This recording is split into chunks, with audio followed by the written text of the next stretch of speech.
18h30, c'est l'invité café.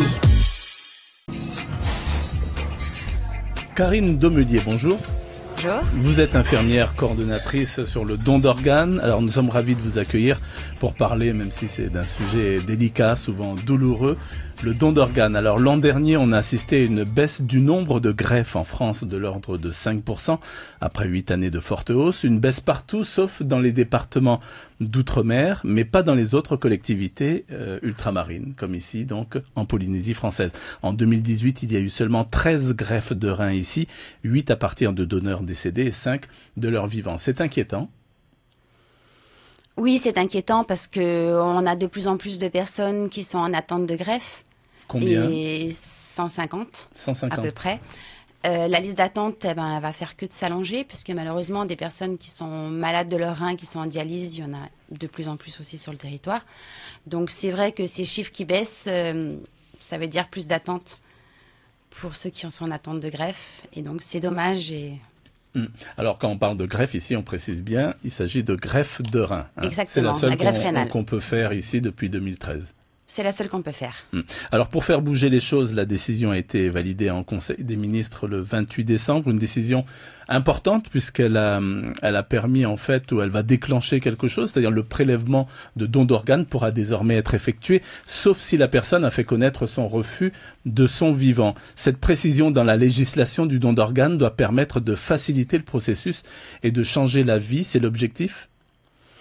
Oui, c'est l'objectif. Après, le consentement présumé, c'est quelque chose qui existe depuis très longtemps, qui était déjà applicable.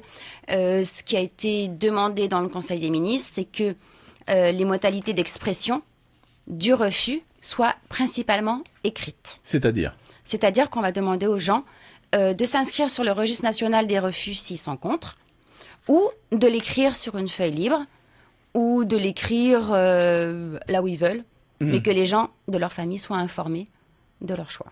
D'accord, oui, parce que il pouvait y avoir des problèmes, c'est-à-dire une personne pouvait exprimer un souhait, donc dire oui, je veux qu'on me prélève mes organes, mais une fois cette personne décédée, on interrogeait quand même la famille ?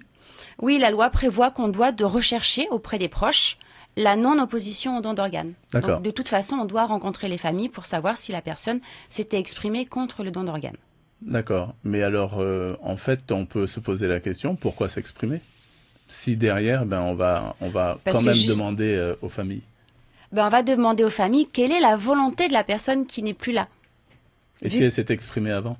Justement, nous on ne le saura pas. Il faut vraiment que les proches transmettent cette volonté et nous disent oui, elle nous avait dit qu'elle était donneur, ou non, elle ne voulait pas donner ses organes. Mais en tout cas, il faut qu'il y ait l'expression d'une volonté. Parce que quand on rencontre les familles et que les gens n'en ont pas parlé, c'est vraiment très difficile. C'est qu'en fait, vous rejetez cette responsabilité sur vos proches qui, à un moment donné, vont se sentir mal parce qu'on va leur poser une question auquel ils ne peuvent pas répondre. Et qui ne garantit en rien qu'on respecte votre volonté. Donc là, ce qui va changer, c'est qu'on peut le fixer dans un registre. On peut fixer dans un registre qu'on ne veut pas être prélevé. D'accord, mais on ne peut pas dire « je veux être prélevé ». On peut avoir une carte de donneur. On peut avoir une carte de donneur, c'est la parade. Donner un de ses organes, c'est difficile encore ici en Polynésie? Alors pour ce qui concerne le don du vivant, l'année dernière, il y en a eu plus que les autres années. Donc vraiment, c'est une générosité qui est là. On donne pour sa famille, quand il y a quelqu'un de sa famille qui est malade. Dans toutes les familles, il y a un donneur vivant, 2, 3, qui se proposent pour aider justement cette personne. Ce qui est plus difficile, effectivement, c'est quand les gens sont décédés. Mais c'est pas parce qu'ils ne veulent pas donner, je pense. C'est parce qu'ils n'en ont pas parlé. Et c'est vraiment le souci que l'on rencontre actuellement. Donc vous martelez ce message, il faut en parler de son vivant, il faut s'exprimer, il faut le dire. Il faut vraiment le dire. Est-ce que le Polynésien, dans sa culture, est prêt psychologiquement à passer à l'acte de donateur? Je sais pas exactement. Après, au niveau culturel, on a été rencontrer plusieurs personnes responsables de la culture qui nous ont dit qu'il n'y avait rien C'est quand même un sujet tabou pour les Polynésiens. C'est un sujet qui est pas facile. Effectivement, les gens en parlent. Il y a beaucoup de familles qui nous disent oui, on a entendu parler du don d'organes, mais ils en parlent pas pour eux. Ils réfléchissent pas encore dessus. C'est quelque chose, oui, c'est bien, mais je prends pas de décision, j'y réfléchis pas. C'est effectivement ce problème-là qu'on a actuellement. D'accord. Auprès de la nouvelle génération, il y a des actions, des campagnes qui sont menées, par exemple, des actions de sensibilisation. Oui, tout à fait. On va dans les collèges, dans les lycées, pour justement parler aux jeunes, leur expliquer ce que c'est, pour que quand ils seront en âge ou en volonté de s'exprimer, ils puissent le faire. Et en connaissance de cause. Parce qu'effectivement, un sujet qu'on ne connaît pas, c'est quelque chose qui fait peur. Une personne qui donc si on n'est pas greffé, on est malade, donc on se retrouve sous dialyse. Une personne qui n'arrive pas à se faire greffer ici, elle peut partir et se dire bon, j'aurai plus de chance ailleurs, ou comment ça se passe? Oui, je pense que c'est possible. J'avoue que la priorité de la CPS était de faire les greffes localement. Maintenant, pour des greffes qui sont difficiles ou s'il y a peut-être un délai d'attente trop long, ce serait une possibilité. Mais être greffé en France, c'est très bien, sauf que c'est à 20 000 km et que les gens vont se retrouver sur seuls liste d'attente et aussi. sur liste d'attente en métropole. On ne peut pas être inscrit sur les deux listes. Donc il y aura un choix à faire. C'est attendre là-bas ou attendre ici avec sa famille. Est-ce que cette activité, donc on l'a dit en Polynésie depuis 2013, on a la chance donc d'effectuer des greffes localement ici. Est-ce que cette activité est menacée? Je dirais pas qu'elle est menacée pour l'instant. Voilà. Il faut vraiment qu'on arrive à obtenir plus de participation de la population. Et vraiment en faire plus pour aider le plus de personnes. D'accord. S'il y a moins de participants, entre guillemets, on risque un jour de fermer cette activité. C'est possible? C'est de l'ordre du possible? C'est de l'ordre du possible, je pense, comme dans toutes les activités où il y a vraiment peu d'activités. Mais c'est une volonté du ministère de la Santé de poursuivre la greffe. Donc j'espère qu'on n'en arrivera pas là et qu'on pourra aider parce que les Polynésiens ont besoin de ces greffes. La greffe rénale, c'est quelque chose d'important sur le territoire. On a trop de malades insuffisants rénaux. Un sujet qui passionne dans tous les cas. Vous avez une question, Mathéo? Oui, Ibrahim, si vous le permettez.